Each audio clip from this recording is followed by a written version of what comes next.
Shall we see if Lucy manages to catch those creakers?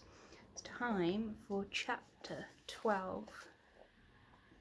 Lucy looked up at the heavy washing basket dangling from the ceiling, then back down at the 4 creakers. One more step, Lucy thought, and I've got you.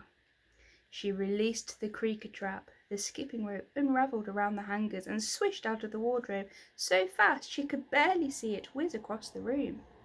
In a great crash and clatter, the washing basket came crashing down from above, trapping the creakers under it and sending the rubbish they'd collected flying off in all directions. "Oh no!" growled Grunt. "Ouch!" burbled Guff. "Oh, get off me!" shrieked Scratch. "Oh, we be trapped!" squealed Sniff. The creakers cried out in panic, and Lucy leapt out of the wardrobe, heart ringing like an alarm in her chest. "It's the kidderin'," Grunt croaked. "She was sneakerin' in the wardrobe." "Oh, what a trickster," said Guff. "Yeah, naughty little rotter," Sniff cried, interrupting Scratch, who boshed him in the head. "Oh, sorry." Grunt quickly took charge, plunging his black claw into the pouch around Stiff's neck and pulling out a pinch of their golden dust.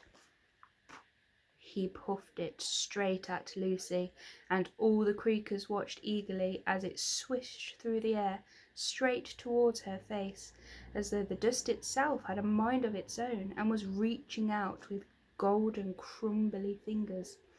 But instead of finding her eyes, the dozy dust hit the tinted lenses of her swimming goggles and fell uselessly to the floor. Sniff gasped in horror and fainted in shock. No child had ever fended off a dozy dust attack before. "Oh, you crafty little sprog!" Grunt spat. "Did you see that? The kid has got freaky dust stoppers," Guff mumbled in panic. Scratch kicked Sniff in the belly. "Sniff, Sniff, it's me, Scratch, wake!" "Up," Sniff said, coming around. "She be a crafty little kidder in this un," Grunt growled, glaring at Lucy. Suddenly he began clawing at the floor through the woven bars of the upside-down basket, which was barely big enough to hold all 4 of them. The other creakers copied him, digging their claws into the wooden floor and scratching away. Slowly the whole washing basket began to move across the floor towards the bed. It wasn't heavy enough to stop them, and with Norman knocked out with dozy dust, there was no one to weigh it down. Lucy gulped hard, swallowing her fear, and sprinted across the room. She jumped up on top of the washing basket, pushing it back down again, trapping the creakers underneath. "Let us out! Let us out!" the creakers croaked. "No, I will not let you out," Lucy said with a nervous wobble in her voice as she crouched above these monsters. It was terrifying not being able to see what the creakers were up to under her feet, but she didn't dare get down in case they made a run for it. As she peeped over the edge, the creakers were hidden in shadow. Just their long, creepy claws could be seen as they scratched at the floor.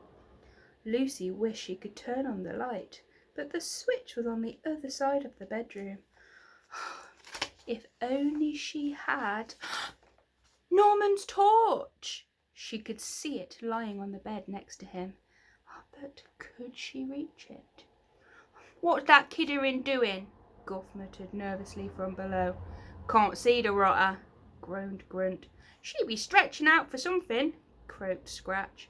"She's got the bright! The bright!" Sniff cried in pain as Lucy flickered on the torch and shone it down through the bars of the basket, trying to see these creakers up close. "Turns the bright off, you horrid little kidderin', it be too hot!" Grunt cried, cowering away from the torchlight.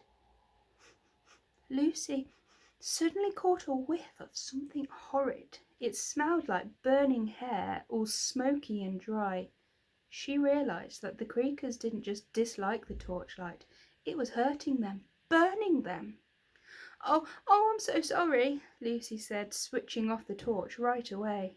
These creatures were awfully disgusting, but she didn't want to hurt them. No creature deserved that. Plus the smell of their burning flesh was horrendous. "Oh yeah, that's a nice kidderin," gasped Guff, dabbing at his smouldering skin. "Now just be lifting up this trapper and we be on our ways. Leaving you and your friends alone, yes?" he added, peering up at Lucy with his black eyeballs. "Ella, Norman," Lucy said, suddenly remembering her friends.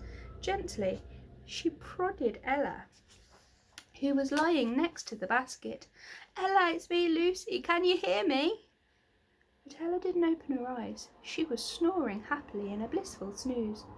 "Oh, I wouldn't be trying to wake up a dozer," said Sniff helpfully.